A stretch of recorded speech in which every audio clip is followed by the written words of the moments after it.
the ancient empire of Ethiopia, also known as Abyssinia.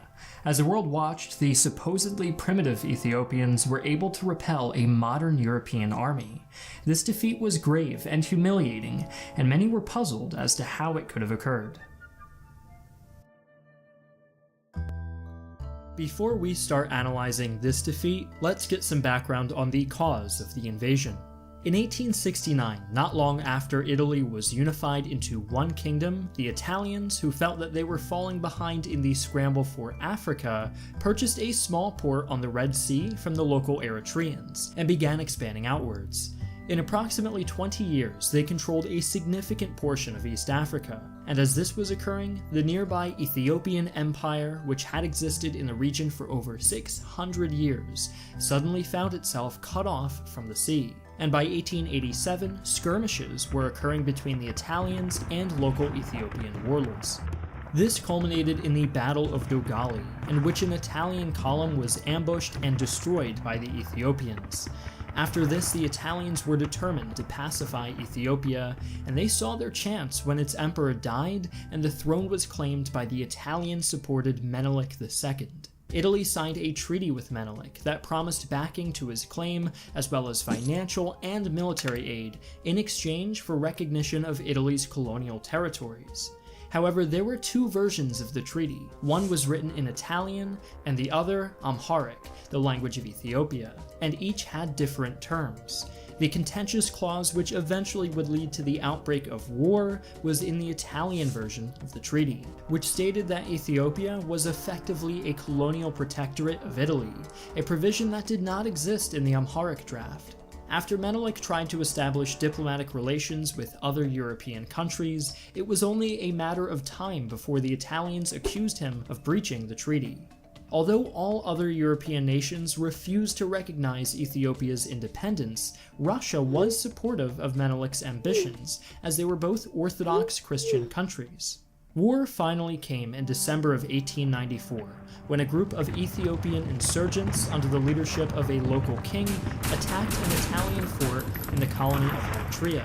In response to this, the Italians sent expeditions into Ethiopia, an act which served as a declaration of war. The leader of this expedition, General Oreste Baratieri, had previous military experience in the wars of Italian unification and in Eritrea. Baratieri's expedition of 20,000 men was composed of both Italian soldiers and local Eritrean auxiliaries, who were mostly equipped with the nearly outdated Vetterli rifle, which used a black powder cartridge. Although Baratieri's expedition encountered initial success against some of the local kings, things would change after Menelik assembled a massive army of 200,000 men in September of 1895. Though they were armed with spears and swords, about half of them were armed with modern rifles, which had been purchased from the Russians. Interestingly, the Ethiopians, all things considered, were better equipped than their Italian counterparts, who were unaware of this due to Menelik's cunning. He led the Italians to believe that Ethiopia was a completely primitive country on the brink of collapse. The Italian government, therefore, ordered Baratieri to make a drive straight for Addis Ababa, the Ethiopian capital. Although the Italians were successful in their initial movements, the first omen of what would come of their ambitions in Ethiopia came at the Battle of Amba Alagi on December 7, 1895.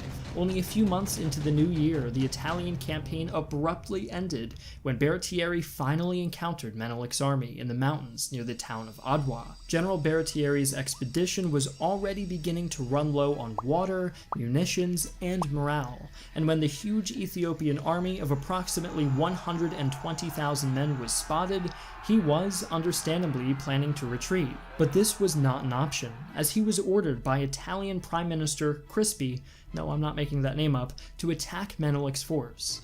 On the night of February 29th, Baratieri divided his expedition into 3 prongs and began marching into the mountains near Menelik's encampment. When sun rose, the 3 Italian brigades stood miles away from each other due to outdated maps. To make matters worse for Baratieri, his men had been spotted by the enemy and were in no position to create the crossfire situation that they had originally planned. Rather, the left brigade found itself under heavy rifle and artillery fire, and the Ethiopians had positioned themselves at higher elevation. the other brigades did not arrive in time to support, and the Italian left was annihilated in a series of charges. Similarly, the center brigade, which was now dangerously isolated, was consumed by mass infantry assaults, and when the final Italian brigade attempted to retreat, it was funneled into a narrow ravine and was utterly destroyed by Menelik's cavalry.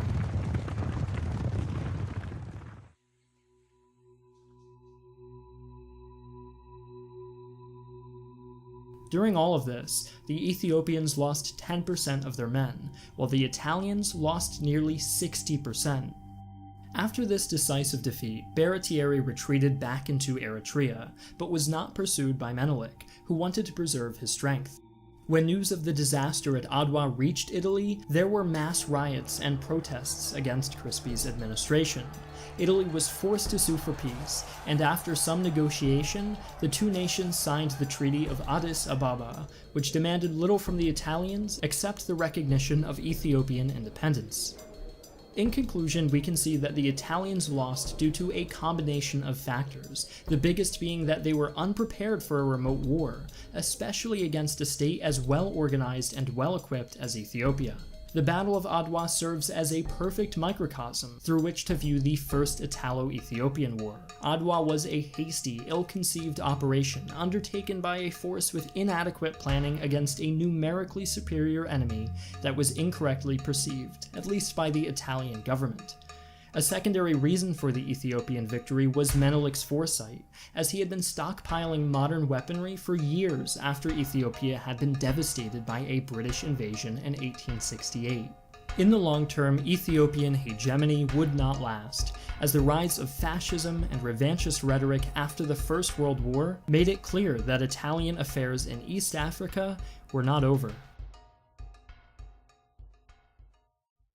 King Menelik II has gone down in history as one of the most innovative leaders in Africa. His methodical approach to solving strategic and bureaucratic issues allowed him to conduct the war against Italy successfully and develop Ethiopia into a modern state with electricity, infrastructure, and financial institutions.